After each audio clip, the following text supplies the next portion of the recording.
I don't believe you. Are you ready? All right, before we get started, we have a little clip to show you. Roll the thing.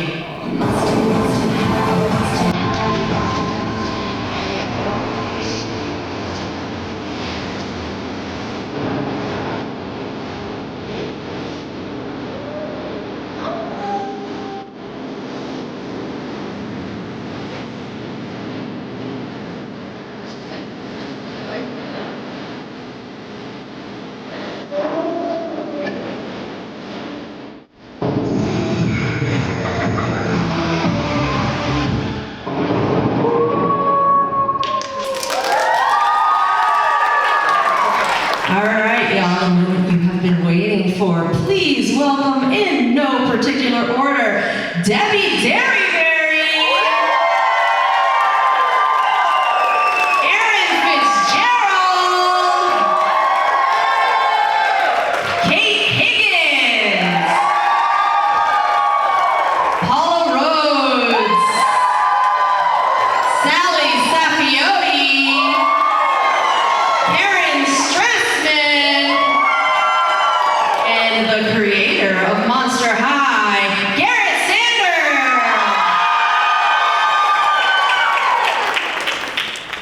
Do we need to make a gap? Should we come over to the chair? Whatever you want. I feel alone over here, but that's quite all right.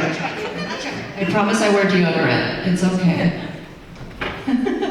Welcome, everyone. Let me move this up so I can see all of your beautiful faces. How has your day been so far? Fantastic. Yeah? Fantastic. I love it. Oh my God, this is going to be Customary, very good. So before we get started, if you all have questions, start thinking of your questions now. We will have a Q&A segment for you guys. Do we have that mic over there set up? Don't know if we have a mic, but that's okay. We'll figure it out. If you have questions, we will throw it to you a little later in the panel, but let's get started. I have my first question for you, Garret. Talk to us about how you came up with the idea for Monster High. What happened in your brain that made that happen? Sure, this was all the way back in 2007, so many moons ago. I was a packaging designer in Mattel working on a brand called Mycene, and the team was looking to do another new brand. They called Mycene a flanker brand because it flanked to the side of Barbie and went after a girl who maybe a little bit older, like something a little bit edgier. And we went brainstorming. We got to go shopping with 12 and 13-year-old girls. They were giving some money. We followed them around the mall. This was when people still went to the mall. And one of them had purchased Skull-Animals plush, and skulls were starting to trickle down into teen and tween clothes. And the tagline on Skull-Animals plush was, "Dead animals need love too." And I was like, well, what if dead dolls need fashion too? And everyone was like, Mattel's never gonna make dead dolls. But I thought there was something there, and I went home and was thinking about it, and that night I sketched up the very first concept of Frankie, and that's why her birthday is June 26th. That was the very first day I drew her, because that's the day she was born. And I went back to work, talked to some of my friends, like, oh my God, this is such a fun idea, these teenagers going to school together. And so I kept working on it and pitched the concept internally to management, and they were like, well, we're already bringing in the products team stuff in, so why don't we put it into the testing and see what everyone says. And it became one of the highest testing things ever in Mattel's history, and we got to keep working on it, and it finally came out as a brand in 2010. So I'm going to go down the row. I'm going to ask a question, and we just go down the row and you answer the question. Did you approach the role from your personality? Is there any of your personality injected into the character at all?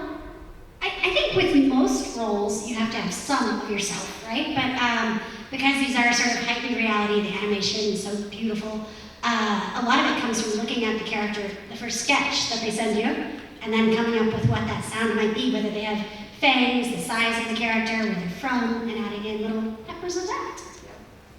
Debbie? Oh, we all get the same question? Yeah. I want to know if your personality is injected into your character. I feel like it might be. I guess it is, because Dracula tends to be perky and speaks really fast, and I think as we started doing the show, they were trying to decide what pace to make her, and then some days it would be faster, faster, faster, higher, higher, and then other days it would be, we're taking her down. So, I guess it's a little fair bit question. Yeah. All right. I've played 9 different characters. Wow. So Yes. Well, no, they knew you were capable of that, which says a lot about you. Yes, it does. Absolutely, brilliant actress. Erin has versatile. 9 personalities. Yeah. Frankie, what was the question? Is your personality If your personality is ever injected into the character at all. Well, of course, Frankie is loved by all. Yes, she really gets along with everybody. I feel like I really do like everybody. Yeah, she's pretty open. But I don't think that I was cast for that. I think, no. I have my own. Oh. I was gonna share, because I'm just so giving. Cleo doesn't share.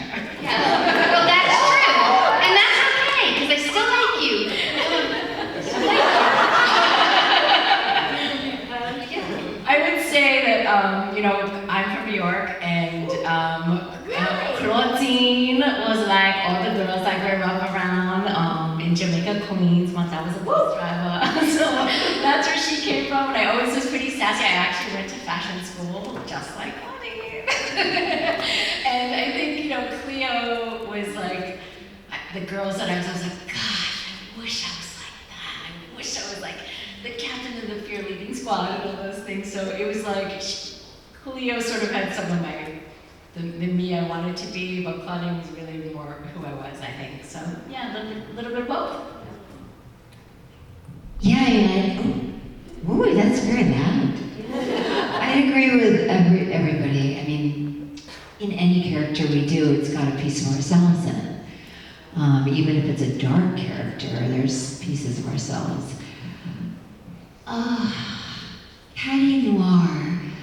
I so relate to her theme of trying to find her own song. And I think her doing everybody's music and everything, and I think that's been a theme for me. What's my song? So definitely there's a piece of me in here. And Elizabeth is just her drama and also her wanting to fit in, I totally relate to. So yeah. So I will have one more question before I throw it to you all. So if you haven't thought of your question, think of it now. Besides your character, is there another character that you have a soft spot for? Or characters, I think most of Characters, There's yeah. quite a few in the Yeah, in the show. In the show. Ooh. So I did Iris and Klops and Cyrena Von Boo and a little bit of Scare Screams. Erin also did there, we did. They were like, she does so many and she's talking to herself. Can you just do some of these? I was like, sure. Intimidated. Great. Thank you. So, which other one? Ooh. I think Cleo would be really fun. Like, just it's delicious to be a villain. Yeah. And I clearly am a villain. Well, all right, fine. So playing them is so delicious, and I think that would be really fun. Thank you. I'm just Draculaura. I didn't play any other characters except for Annette. Ever After. Do we have a show called Ever After High?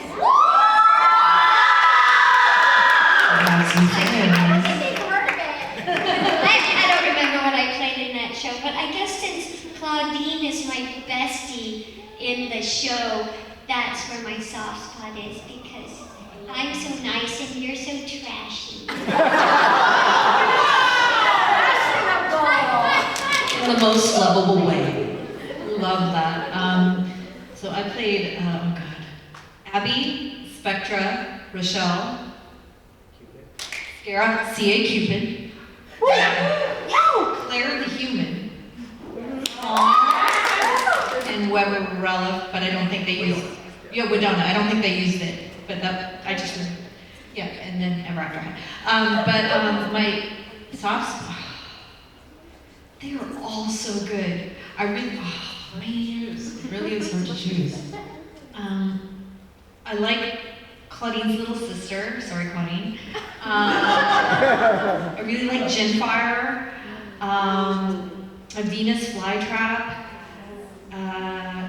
Draculaura. I mean, come on. Everybody loves Dracula. Did you want panda? I'm so sorry. Well, I don't have one. I don't have one of these. That's quite all right. I'm sorry. You can't choose, neither can we. Those are the ones that light up. Thanks for mentioning me.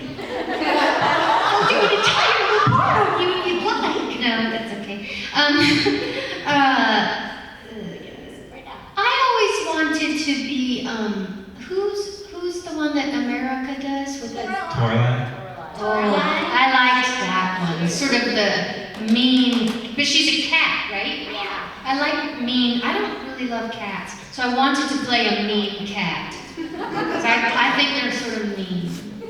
I'm a dog person. I always wanted to be Ellie's friend. So I wanted to do that, to be with you, like your sister, something like that. And I wanted to snow on me. Yes, I like the snow. I like the cold. First of all, I also want to say I did a whole bunch of roles, including the Principal Revenant, which was like, oh my God, that was so much fun. So much fun. Claudine. I want to hang with it. I want to hang with her. Go back to my New York roots. She's a very good friend, let me Yeah. tell you. I'd say Claudine. Garrett, do you have a favorite? I always say trying to pick a like trying to pick your favorite child. But everybody has a favorite, let's be honest. Frankie will always hold a special spot because she was the very first one that I did. Yeah. Thank you. All right, do you have questions? Raise your hand if you have a question. All right, hey, I have a question. You have a question? Yes. We'll go. They all have birthdays? Do we all have birthdays? Yes, we all have birthdays. Yeah, we gave that. When we did the characters, we did full profiles, know what their favorite things were. Did you what their memorize favorite them all? dislikes, Their favorite. No, I don't have them all memorized. But yeah, we gave them all birthdays, so they do their star signs, all that fun stuff. We'll get you guys a spreadsheet so you know exactly what gifts to give and when. All right, Squid Game, here we go. Question. Hi, my name's Leo. Me and my sister grew up watching the shows and the movies. It was one of the only things you could sit down and watch and be civil with each other. And it's been over a decade-long debate over which movie is the best. So I want to hear from all of you guys which one is your favorite movie. We really, a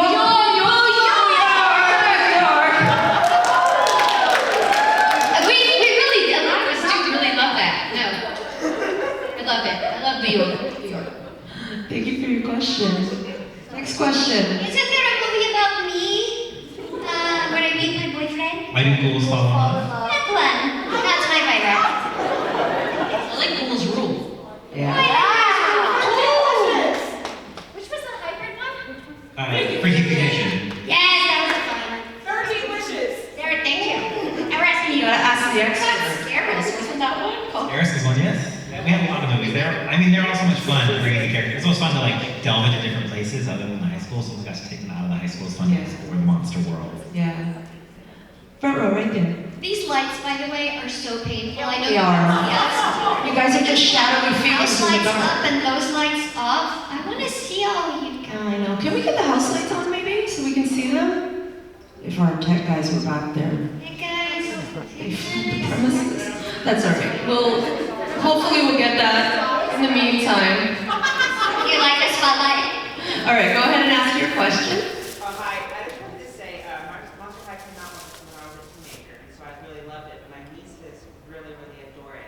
And so how does it feel to have something that's lasted for so long and means so much to so many generations? I guess it's for you, Garrett, and anyone else who wants to answer. I mean, the only way to describe it is absolutely amazing. Because I never thought this little idea I had teenage monsters going to high school together would become so big. Would have so much meaning behind it, and people would understand that meaning that we're trying to put into it. That be your freaky, fabulous self. And so it's been absolutely amazing to see it continue to unlive on. In so many incarnations. That's amazing. I love that. I just want to say, I remember at the beginning when we were all asked to be a part of this project, because Mattel. Yeah, it's called Metal Heart. That was the code name. Well, I came on a little bit later than you, but I remember the producer saying that Mattel wasn't really paying attention, so we could do a lot of what we wanted to do, type of a thing, and that it was just an indie project, and they didn't know if it would go very far. Yeah. So when I love getting to be with the original actors the original creator and be a part of something that when it started, nobody even heard of, and watching it grow to something my sister's calling me from another country in a store, looking at the dolls saying, I'm having a conversation with a 7-year-old right now over Monster High characters. You know, like that is just so special, just so special. It's beautiful. Yeah, so go ahead. If we do a lot of different shows, and some of them go and some of them don't, but if it weren't for you guys, it wouldn't be anything. I mean, the fact that you came here to see us because we talk for these characters and we created these characters, I mean, it means so much. So thank you guys for making it what it is. Yeah, and I just wanted to say when we, because it ended a while ago, right? And Stop, we don't age, no. and The good one ended a while ago. yes, the good one ended a while ago. Still in Himalayas. But to see Shots fired. it have this life here, like at these conventions, like once we started getting invited out, and then to meet all of you guys and hear what an impact it had on you, or maybe then people and their children that are bringing them up with Monster High, it's like a part of their indoctrination, and you're just like, wow, like we knew it was cool what we did, but we had no idea the scope and the longevity of it, and it feels so good to get to meet all you guys and hear your stories, and some of you guys came to our tables and showed us your artwork of it, and it's just so inspirational for us too. Yeah, I would like to add that I don't see her out here, but well, hi. Oh, yeah. So someone who was at my there's a lot. Someone who had just come to my table. You're in animation. Sarah, what's next? What's next for the animation right there? Yeah, great artist. But someone who had been to my table was just telling me about, it is you, lovely, about what this meant to her in her life because of things that she went through as a child. And she was saying how when she gets down, she thinks about the show and she feels better. And I was telling her, I said, the full circle, what I love about the convention so much is that when I'm having a bad day and feeling like, what have I done with my life, or, all I have to do is think about you and think about the people that have come up to me to tell me how much it's impacted them, and then I'm like, oh, so you're giving us what you think we gave you. So that's the full circle, and it's really priceless. Really priceless. And I mean it. And every convention I go to, every actor, we all say the same thing, but we really, really mean it. So thank you. And every actor goes through those ups and downs all the time. So that is priceless. And I actually came to it as a fan first, because you guys were a couple seasons in. And look, we all have to have side hustles, okay? One of my jobs was literally hired by Mattel to be Maddie Mattel. I was in a big bobblehead suit as the mascot for Mattel, doing like a party. Maybe it was like some birthday for Monster High, and they did a whole stage presentation with all these girls dancing to the song, and it was like the baby of Mattel at the time. And I was like, oh, I want to be in that one. And I was already playing Skipper and Stacy in Lynn at that time, in Barbie Life in the Dream House. I was like, how do I get into Monster High? And literally when that audition came in, I was like, yes! Hi guys, I'm gonna be real cool in the writing room with y'all. What's up, guys? And Kate, I knew Kate from Barbie too, but oh my gosh. So, hi. You're always part of the cool friends for us, honey. I love how much you love each other. At least either you're better actors than I thought, or you genuinely do love each other, and I love that so much. Someone should be the nemesis.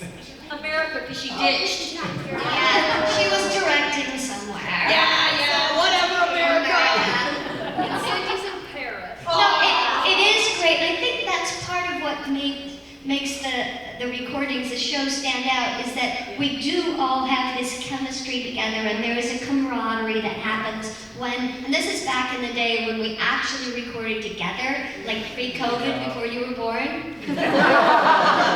And we would all go into the booth together. We'd have paper scripts, and we actually record together, and there was that working off of each other, which we actors, that's what we live for, you know? And they're insanely talented, so to be in the room between like all of these ladies and watch them work at the highest level of acting and comedy imaginable is just insane, like just genius. It just was the highlight of a lifetime, and now that it's probably, we're never gonna be in rooms like that again, it seems extra special.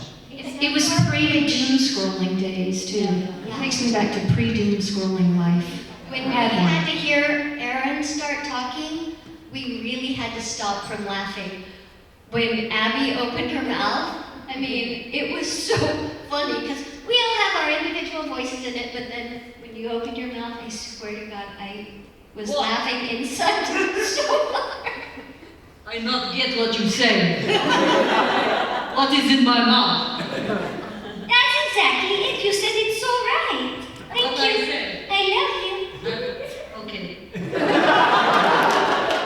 And I think that's the thing, is there's a common misconception about voice actors, right?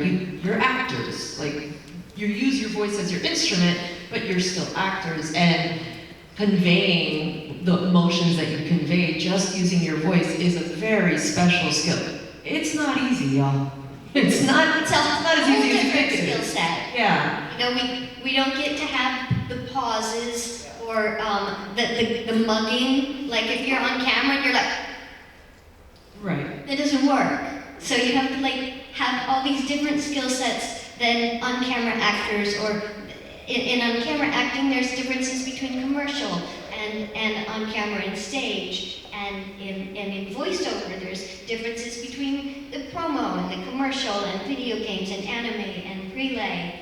So yeah, it is a whole set of skills that are different. I'm in awe of each of you. I can't do it.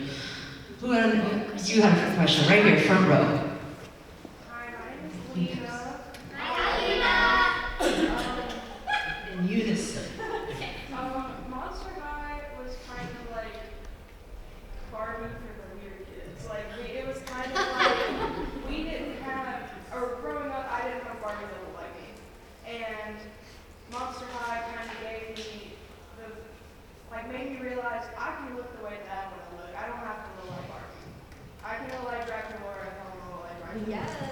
And I was just going to ask, since you guys have inspired a whole generation of fashion, but more specifically goth fashion, what character would you like to live in their wardrobe with?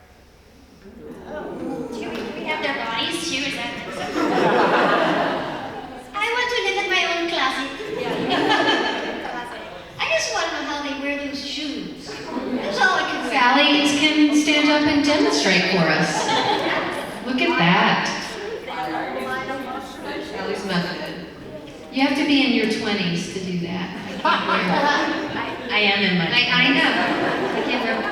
I like Frankie's clothes. I mean, I couldn't pull it off at my age now, but I like Claudine's clothes. So Claudine's on point with our people. I just want Garret to design all my clothes. That's next con, right? He's gonna show up with like a whole rack of clothing. Make it happen. Were you ever interested in clothing design? I mean, I always enjoyed like fashion and stuff like that, but I never went to like fashion design school. I studied like graphic design. A number of the people who do design the clothes at Mattel went to fashion school. Like instead of designing clothes for regular humans, they work for Mattel and design clothes. So I think that's part of why our outfits are so very custom. Picking out the outfits, like designing them was also fun because you got to delve into each character as you're designing. So it's like you weren't just designing for like one character across because each character had specific likes and dislikes, and make sure that outfit fell into their personality and really brought all that stuff. And also identified as like their monster type and stuff like that.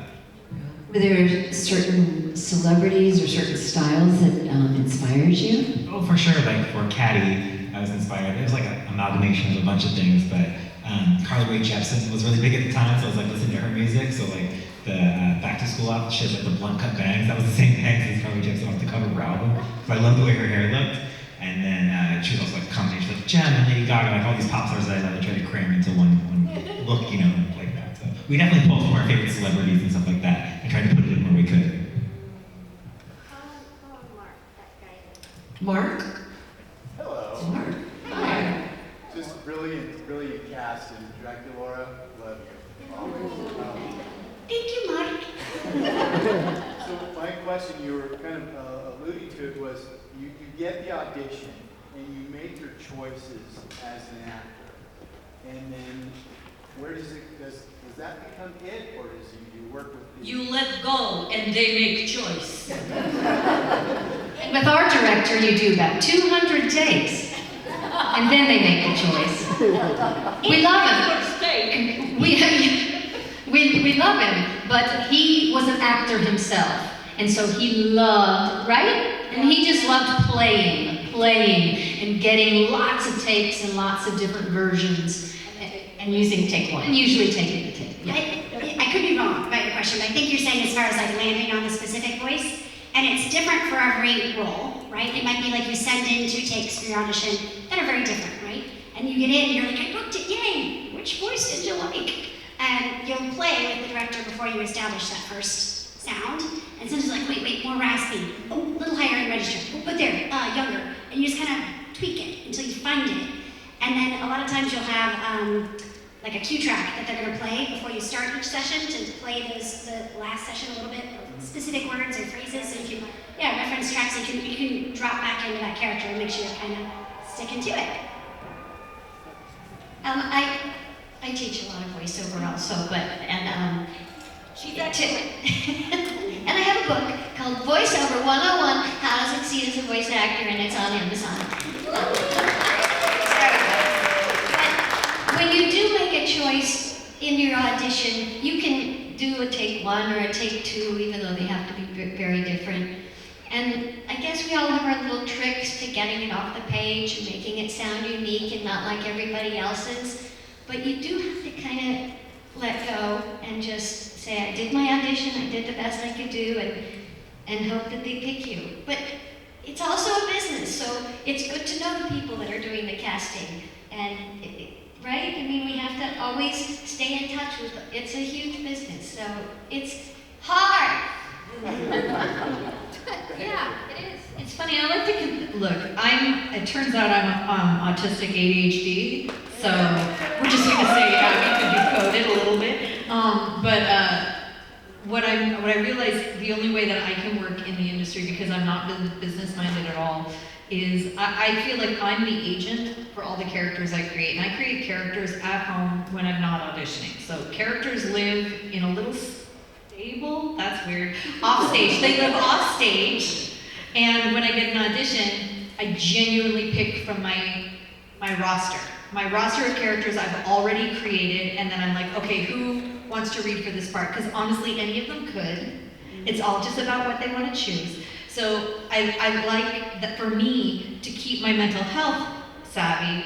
I pick 2 of my characters, I submit 2 of my characters, and then I don't think about it again. Because as if I'm an agent, and then if they want to book one of my characters, they'll contact me, and then I'll contact the character and let them know they booked it. But that helps remove my ego.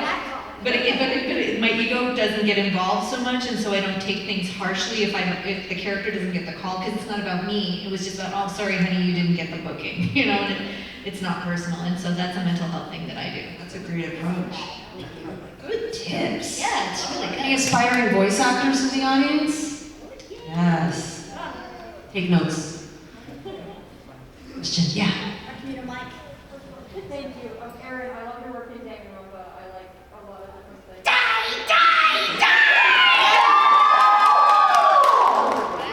My question is more of a doll-centric, horror-centric question. So the Skeletor line is still going, obviously, with more like higher price, higher design dolls. If any of you are fans of horror, question for anybody who likes horror. If you could pitch a Skeletor based on your favorite franchise, what would it be? That's a great question. They're like high-end collector dolls with lots of detail, right? There's a gremlin one that's beautiful. If you could design and choose one, what franchise would you choose?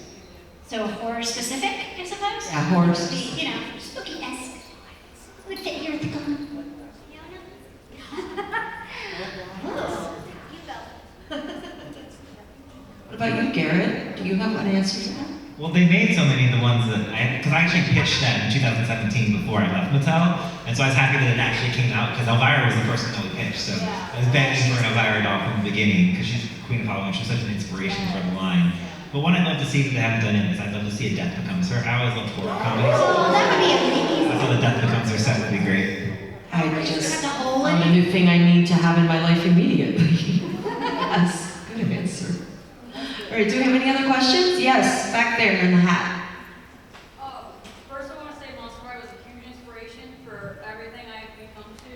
And now in the future, between fashion, SFX, makeup, horror, all of it has been based on Monster High. So thank you, all of you, for making my childhood and my future. Since it is such a fashion-based line, I want to know what is your guys' favorite dolls, like, fashion that came out? So, like, each one has, like, a theme, so, like, you know, sweet screens and stuff. Which was the favorite of your favorite character or the character you played that came out of their outfits? And then Garrett, which one's your favorite overall? There's so many good ones. I mean, now I've got all of the Skeletor ones in my head, and those are epic. You know, I mean, just because I remember being so floored by her picture when I saw her of Sabrina Von Boo and her whole ghost mermaid look, it's so pretty. So I'll go with her just to be loyal to my character. But, oh man, that Elvira one is pretty good. You guys did a good job with it. I think Dracula, she says, I have 1,600 years worth of clothes and I've worn all of the outfits. Something like that. So, I don't think there's one outfit that I love, but I do like certain things, like she gets to wear the lacy underskirts, and I like the plaid multicolored tights that she has, and her shoes.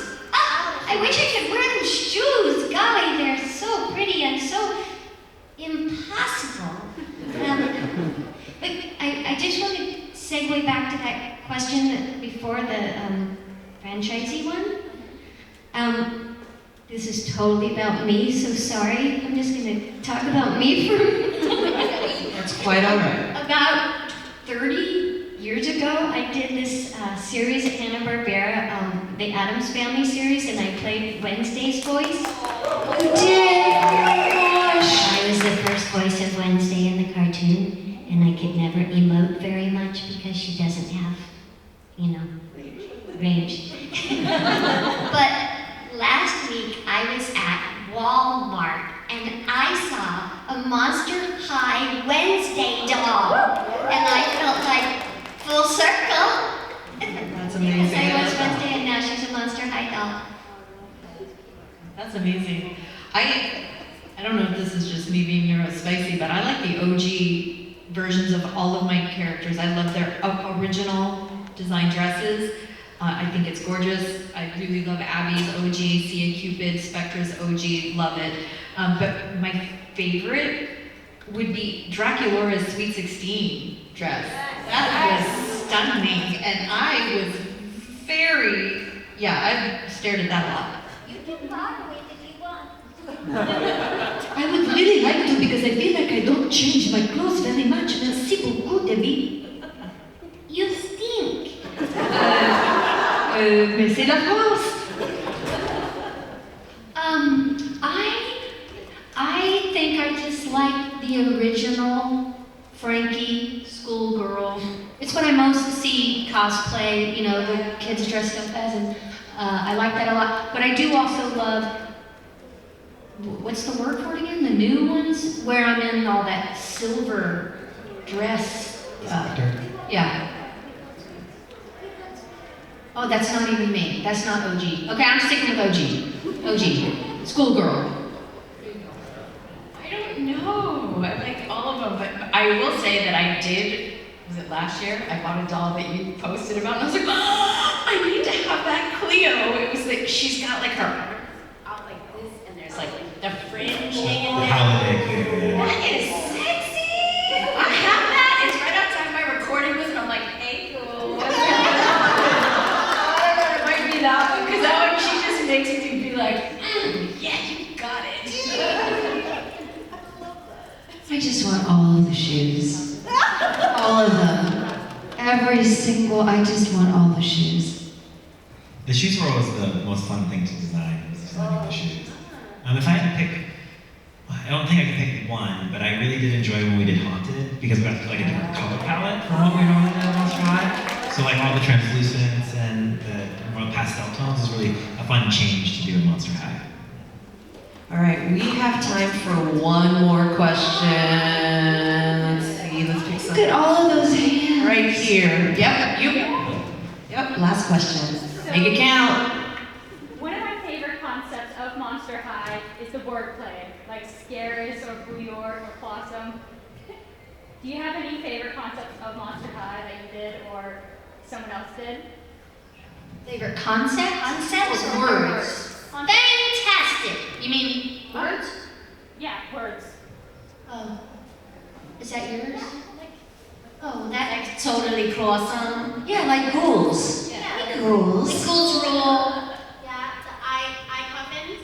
Oh, the icon. Really cute. Yeah. I cough. Those was that The was coffin bean, like for the coffee bean was where they got their coffees. I liked the ghouls because it felt very non-binary. I just thought that was what? Ghouls, just the term ghouls. I feel like that's transformative in terms of just the way the world works. Like once ghouls came out, we could all call each other ghouls, and we could, you know, at a time where nobody was talking about gender identity, we could identify. I loved it. Did guys who didn't consider themselves, who aren't non-binary, they were okay with being called a ghoul? Well, I call everybody ghoul friends now because it's just a ghoul, whether it's male, female, or... See, I did not know. I would have thought that the guy didn't want to be called a ghoul. Oh no, ghoul is technically a generic description for like a Yeah. monster, so it's just Yeah. a generic term, so. Maybe because I'm a girl and I'm Frank, I don't know, I'm always thinking ghoul is girl. But you're right, it isn't necessarily. Molly, what's your favorite? Isn't that who asked the question? Yep. I'm not sure what my favorite is, but I really like Blossom. Blossom's great. Blossom's a good one. Blossom. I like Voltageous a lot, that was fun. Frank would say Oh, Voltageous. Voltageous. Well, I want to thank you all for coming, and before we go, I just want to say from the bottom of my heart, I can see how much this whole franchise means to so many people. It is a beautiful thing to watch this interaction and sit back and just see all the fans just open their hearts and how much you all love the fans. So give it up one more time for the incredible Thank you so much for coming all today. Thank you all for coming. Enjoy the rest of your weekend and be safe. Let's get a photo. Everybody come in.